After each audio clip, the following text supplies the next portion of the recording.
Après avoir créé votre agenda, vous allez devoir très vite accéder au paramétrage de cet agenda pour déterminer les règles d'utilisation de l'agenda en question.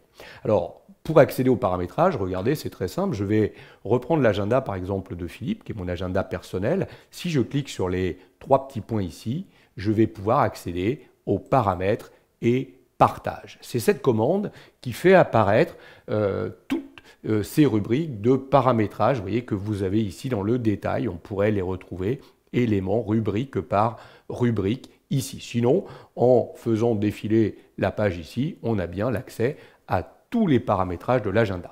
Alors, qu'est-ce qu'on retrouve globalement? Le nom de l'agenda, sa description, son fuseau horaire, le propriétaire. Vous avez vu qu'à partir de là, on pourrait décider d'exporter l'agenda, si on veut notamment l'importer dans un autre compte Google, par exemple. Vous avez, et ça c'est très important, définir les autorisations sur cet agenda. Donc regardez par exemple, si je cochais ici cette case « Rendre disponible publiquement », cela veut dire que n'importe qui sur Internet qui dispose du lien de l'agenda pourra accéder au rendez-vous.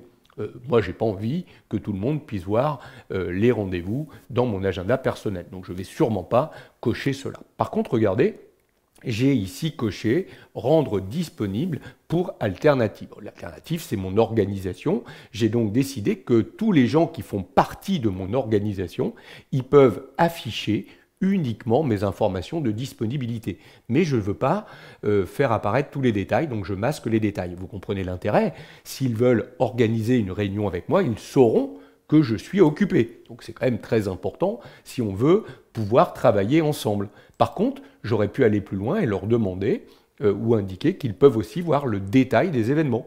Ça veut dire que là, ils sauraient réellement ce que je fais. Ils verraient bien plus qu'un simple occupé. Ils sauraient que je suis pour l'instant en train de créer une séquence vidéo, j'en sais rien par exemple. Moi, j'ai dit ici qu'ils doivent juste avoir accès à mes disponibilités, ce qui est très pratique pour qu'ils puissent organiser correctement une réunion en sachant si je serai disponible ou pas. Je vais pouvoir, si je veux, obtenir le lien partageable de cet agenda, si je veux le fournir à quelqu'un. On verra que ce sera intéressant pour la partie publique. Nous parlerons plus tard d'un partage avec des personnes en particulier, donc ça j'y reviendrai. Les notifications, ça c'est une notification par défaut. Quand on crée un événement, il y a par défaut une notif de 10 minutes qui est gérée. Donc si vous voulez modifier ça, vous pouvez le faire ici. Vous voulez plutôt qu'elle soit de 30 minutes, vous allez le préciser ici et vous allez pouvoir, pourquoi pas, décider qu'elle se fait par email et plus par une simple alerte. Donc ça c'est l'élément par défaut qui sera mis sur chacun des événements que vous allez créer dans cet agenda. Vous allez pouvoir gérer d'autres notifications et même Google va vous fournir des informations pour intégrer l'agenda à l'intérieur d'une page web, par exemple. Vous voyez ici, on a le code d'intégration qui permettrait d'intégrer cet agenda directement dans une page d'un site web si vous le souhaitez. Notez que c'est également ici que vous pourriez supprimer l'agenda avec évidemment l'ensemble des événements qui seraient associés à cet agenda. Donc voilà les paramètres disponibles quand on crée un agenda. Donc n'hésitez pas à revenir là-dedans, notamment pour les autorisations d'accès, vous l'avez compris. Donc là, je vais rester tel que j'étais ici sur l'agenda de Philippe. Par contre, je vais revenir sur l'agenda public que j'avais créé. Je vais aller dans Paramètres et Partage. Et là, comme il s'agit d'un agenda totalement public, je vais décider, vous voyez, de cocher « Rendre publiquement », disponible publiquement les éléments. Donc les gens auront le détail des événements ou pourront voir uniquement mes disponibilités. Donc moi, je n'ai pas envie qu'ils voient le détail, je veux juste qu'ils sachent si je suis disponible ou pas dans cet agenda public. Donc je vais choisir cela. Vous voyez que je peux ici cliquer et obtenir le lien.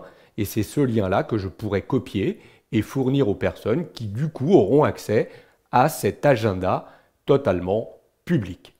J'ai terminé le paramétrage, donc je reviens dans mes éléments d'agenda. Et là, attention, quand je vais vouloir créer un événement dans l'agenda public, il faudra bien que je mette ici rendez-vous public, que je le place correctement de 11h30 à 12h30 à l'intérieur, évidemment, d'agenda public. Alors, par défaut, là encore, il prend la couleur de l'agenda dans lequel il est créé. Donc vous voyez, je vois tous les rendez-vous, mais ne vous y trompez pas. Hein, ceux qui sont en bleu ici sont dans l'agenda de Philippe, celui-là est dans l'agenda public, celui-ci est dans l'agenda équipe informatique et celui-ci dans l'agenda task. Alors si vous avez un doute, hein, vous décochez l'agenda, vous voyez que vous faites disparaître immédiatement tous les rendez-vous de cet agenda. Donc voilà comment on paramètre un agenda, un nouvel agenda que l'on a créé.